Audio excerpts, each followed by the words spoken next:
Hi, I'm Helen. And I'm Sarah. And this is the Squiggly Careers podcast, a weekly show where we talk about the ins and outs of work and give you a bit of support, help you with your skills so that you can succeed in your squiggly career.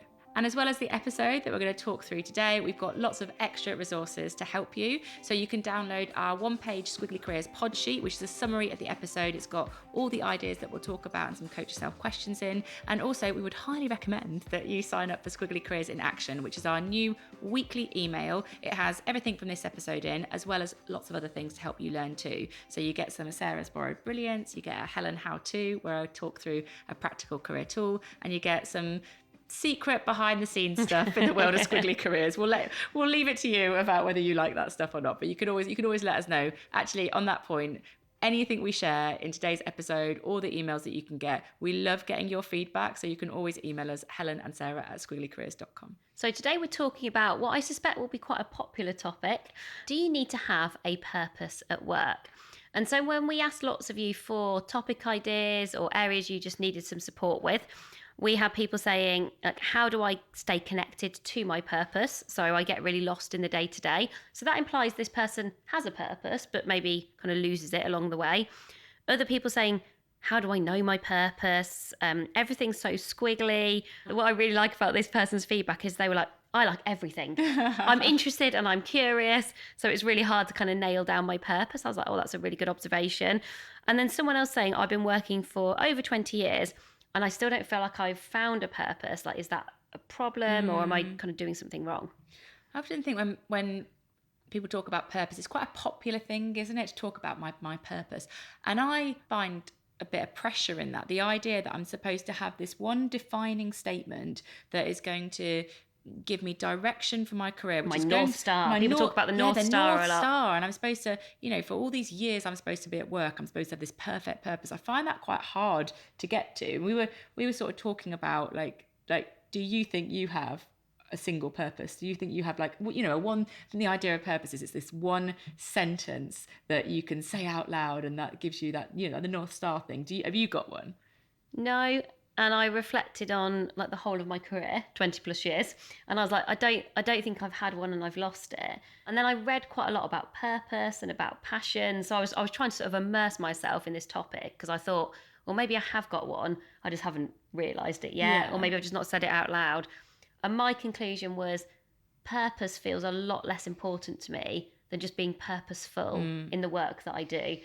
And that kind of opened up lots of ideas and kind of thoughts and opportunities for me. This idea of being, I definitely want to be purposeful in the work that I do, but actually purpose doesn't connect with me as a kind of concept. I just feel like maybe it's a bit lofty, perhaps not as practical, probably as either you or I want things to be. I'm always like, how can I use this? And how is this going to make me better? Whereas being purposeful, I'm like, I can see how that could drive, like me to improve and to learn and to grow.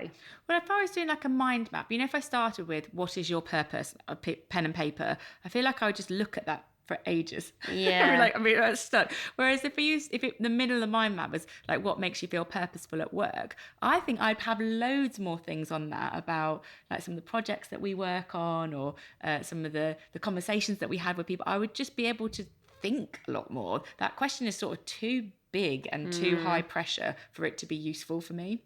So it turns out that we are the exception, right? Here, okay, not the rule, and apparently everybody else has it figured out. I don't believe this. I'm not sure either. So some McKinsey research, and we will link to the article, so you can have a read for yourselves. Said 85% of people feel they have a purpose, which I thought felt really high. Maybe they felt, claimed behaviour versus actual. Yeah. I was like, maybe they felt they had to say it. Invalidating this research. I mean, it could very much be true. Sorry, McKinsey. And then only 65% of them, but I still thought that was really high, felt that they could articulate that purpose. So they were sort of talking about this gap between, you've got this purpose, but you sort of don't know how to say it. And I was like, I'm not even sure that's where I start from, to be honest. So 65%, that's like 2 in 3 people have a clear articulation of their purpose. I'm like, well, We're two people. Yeah, We don't. Maybe we are the ones though. Maybe that's the problem. We're the odd ones out. And if you want a different article to read, and I recommend this to quite a few people for lots of different topics, like it must be a useful one. So Dan Cable, who's been on the podcast before as one of our experts, a professor at London Business School, he wrote an article talking about what you should follow, basically instead of your passions/purpose, in quite a sort of interchangeable way. And he talks about this idea of following your blisters. And your blisters are essentially, like blisters are annoying, and they rub. Yeah. And so intuitively, like, I don't want to follow my blisters. But his description is they are things that you basically keep coming back to. Even if sometimes they're frustrating or annoying, you almost can't help yourself. So I was thinking about like the podcast, which Helen's like, do not say that. But we've had various moments with the podcast. We've got nearly 500 episodes. We've been doing it for 5 years. Yeah. There are moments where obviously the podcast has felt, we've been like, we're not sure what to do with it. Is it the right thing? But we always come back to it. We can't ever let it go. I think because it feels really purposeful for us, because we're really connected to the difference that we make. And it's not just, that's a nice outcome from you going, we've done 500 episodes. It does feel purposeful. But that would be a good example where he's like, it's unavoidable. Like writing books at times would probably be sort of an equivalent for you. Sometimes I think I enjoy that slightly more than maybe you might at times. But I bet you would describe writing a book sometimes as a bit of a blister. You're like, it's annoying, it's doing my head in, it's frustrating, it's hard. Yeah. But we keep writing them because we're on the fourth, we're on the fifth. And they're right. probably not going anywhere. Yeah. So whether it's books or like writing, and I think that's just a different way into thinking about like, what's the work that matters to you? What's the work that motivates you? Worth reading that article. Just before we go back to purpose on the topic of blisters. Oh yeah. I haven't shown you my blisters. Look at these 2 scars I've got for my blisters. That was from kayaking on a holiday. I was supposed to be. We were having a family kayak. Oh yeah. And I was with my daughter. My husband was with my son, and I was like, I'm going to show the girls. Girls are better kayakers. Even the action that you are now doing looks like rowing. Oh yeah, that's a good point. Oh my God, this is why you shouldn't be allowed to do. That's where these I went activities. Wrong. I was like dragging. So why do we care about being purposeful? So we're going to use purposeful rather than purpose. So we do think knowing what purposeful work looks like for you is helpful. It provides a direction for your development, a bit of a filter for your future, for your choices, for your decisions. And I do think, and this is often why people, I think, want a sense of purpose, the sense of like in the midst of a busy day, or when things go wrong, or just when there's loads happening, reminding yourself that there's something beyond loads of meetings, loads of emails, so like writing a presentation actually can be really motivating, can be really helpful. I think it connects with Angela Duckworth's concept of grit as well. So the definition of grit is passion and perseverance for long-term meaningful goals. And I think knowing what's purposeful for you, like writing a book, that is sort of like, that's the long-term meaningful goal. So when it feels difficult, you're more likely to stick at it because you've got that kind of purpose or purposeful connection to what you're working on. I think you're right. I think it's a useful constant in a squiggliness. Like someone was saying when they wrote into us about there's so much happening, there's change, there's uncertainty, there's challenge. Actually, I think if you know what feels purposeful, it's an anchor to keep coming back to. And I think your view or your version of purposeful work, I think you have got permission to change that. Mm-hmm. And I think when I reflect on mine over time, it has changed, but some things have stayed the same. And actually, we're going to talk you through now a bit of a concept for how do you think about your own purposeful work. So the concept is the Squiggly Career Sweet Spot, and there is sort of like a diagram that brings this to life. So I do think of all of our episodes, there are some that I think the pod sheet is extra helpful for, and because this is sort of a model for you to work through, we will talk it through now. We'll kind of give our examples as we go to bring it to life, but it is worth downloading the pod sheet because you'll be able to fill this out for yourself, and we've kind of got all that visual for you. So Helen, you're going to be our Squiggly Career Sweet Spot guinea pig for today. Can't wait. Because this is definitely one where working it through, I think, is probably more helpful than us just telling everybody about it. Also, we can test it. So we have to reassure everybody. We did give it a bit of a test before now, but we would love you to have a go at it and let us know, like, did it work for you? Did it help to move your thoughts further forward? And there are sort of 2 criteria that are more internal. When we say internal, kind of looking inwards, more about kind of your self-awareness, and 2 that are more external, so more outward looking. So the first one is values. So values, what makes you you, what motivates and drives you. We've obviously done a lot of work on values, so we can sort of skip here straight to the outcomes. If you've not, don't forget on the website, amazingif.com, a whole free values toolkit. Please make the most of that, and that will kind of walk you through lots of small exercises to do. But let's imagine you've done, because you have done all the hard work, Helen. What are your 4 values? Freedom, growth, energy, and achievement. And I could give I know I've said that so quickly, and it's because I know them and use them very practically in my career, but I could give a statement for each of those. So freedom, for example, means being unconstrained about my choices. Energy means working with positivity and proactivity. So I could define them a bit longer, but I do know them. So maybe let's just pause on that for one moment, because we both have achievement as our sort of top value. Yeah.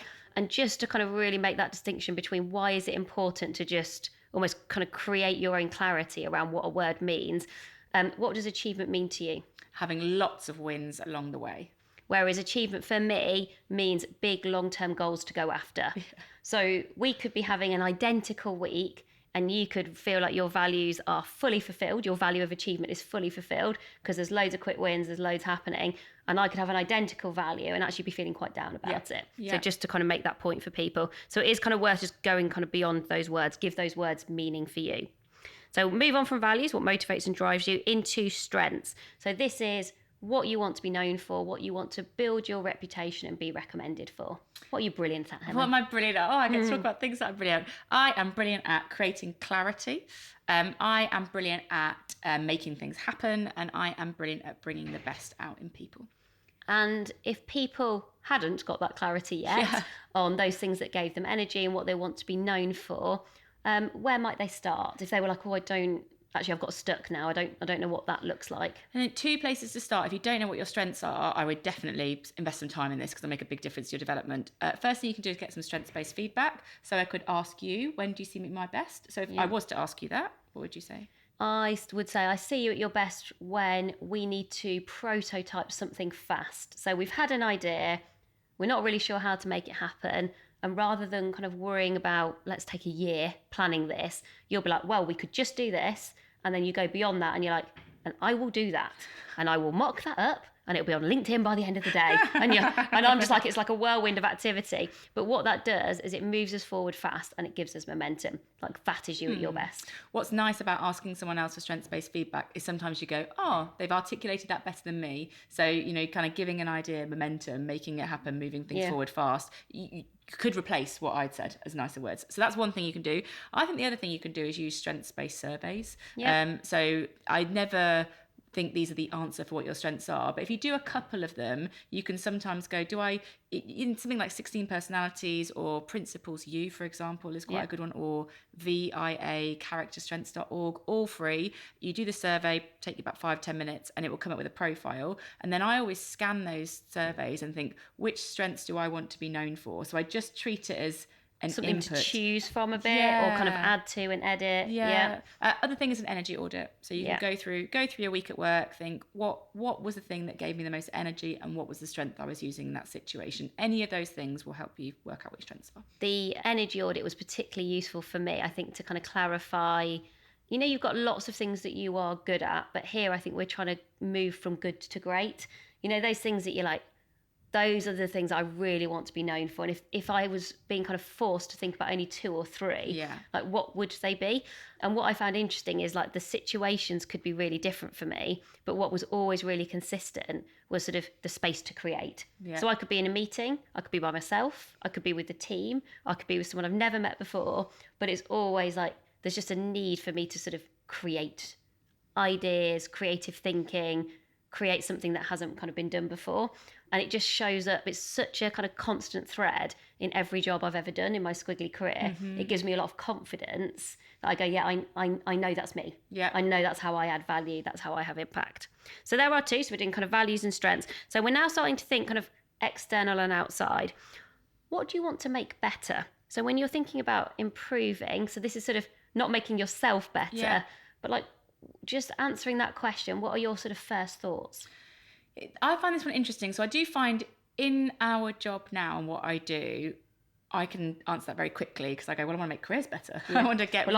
Our mission is literally to make careers better for everyone. So I feel like I have a very clear answer now, which is I want to get rid of outdated notions for career development. I want to help people succeed in squiggly careers. But I think if you'd asked me that in Microsoft, when this wasn't my full-time job, I would have had a very different, what did I want to make better?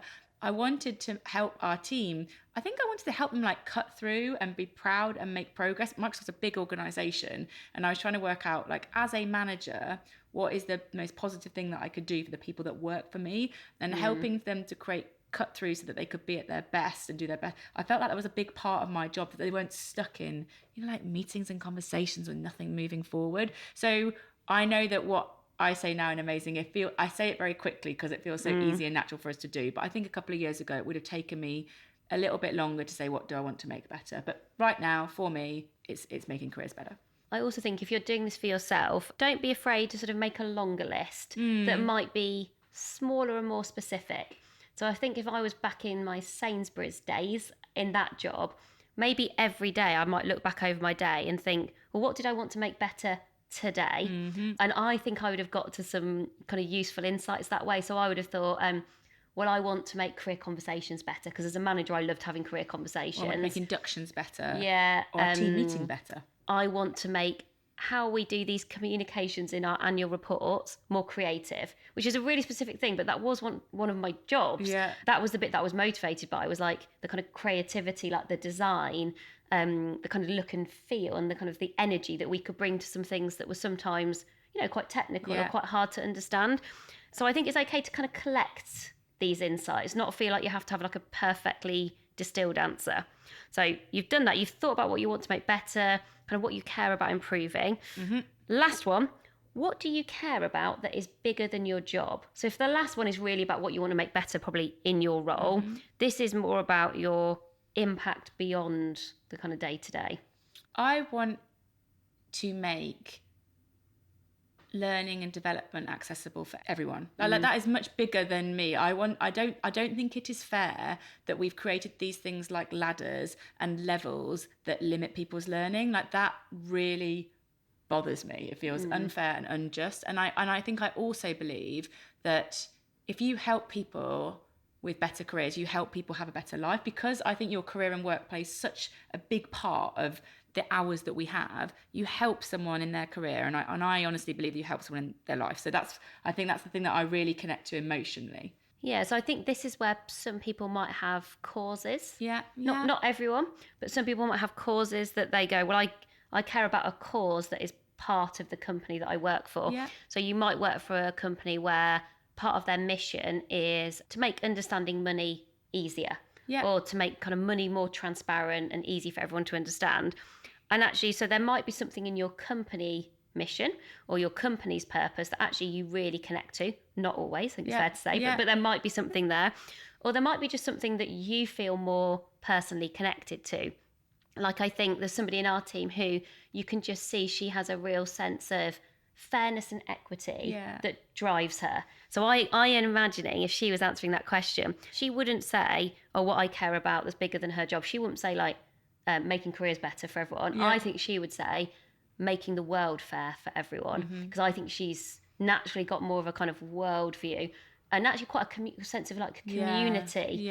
And so I think just answering that kind of in your own way, it might be to do with your company, it could be to do with a cause, or it could be something kind of way bigger.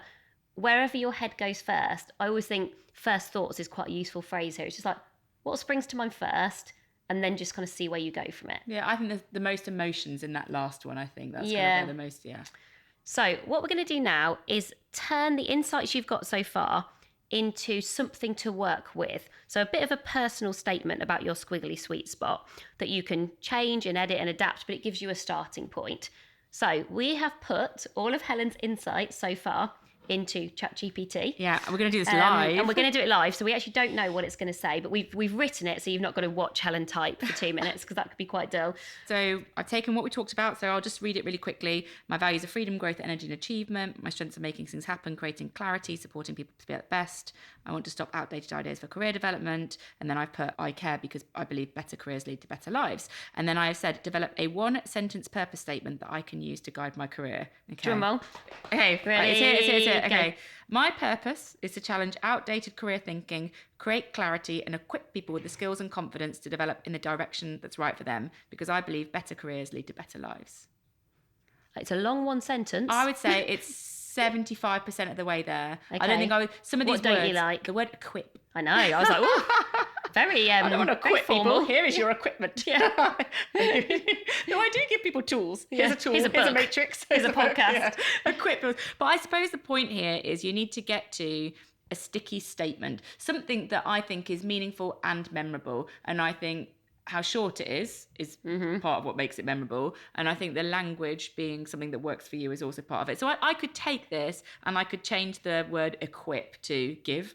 Well, you could literally put into ChatGPT, make this shorter and less formal. Yes. And see what it comes up with. I suppose what it gives you is like something to work with. Yeah. And I think that's really kind of all we're looking for here. And if we go back to why are we doing this? Well, we're doing this to get a sense of what matters most to us, to improve our decisions and our choices, and probably to make us feel a bit better when we're having a really busy day. Yeah.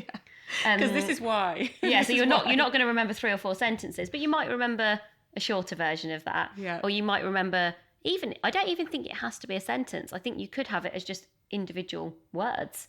I remember having that for a while when I was when you were talking about doing vision boards. I don't really do vision boards, but I think I do have words. And I think I have kind of words that guide me. And sometimes they don't really make sense in a sentence, but just the individual words are enough. So hopefully that has given you a sort of practical way to develop your own squiggly sweet spot. We would definitely suggest kind of getting the pod sheet, because those 4 areas that we talked about, the values and strengths, which are the kind of internal drivers, and then the impact and improvement, which is more of the external ones, that is all in the pod sheet. So you'll be able to write down your notes, and then you can either just use that to reflect on, or you can turn those insights into a prompt for ChatGPT and get to a 1-sentence summary that maybe feels more like you than that one did for me, but it's always a bit of an experiment. But that's everything for this week. Thank you so much for listening, and we're back with you again soon. Bye for now. Bye everyone.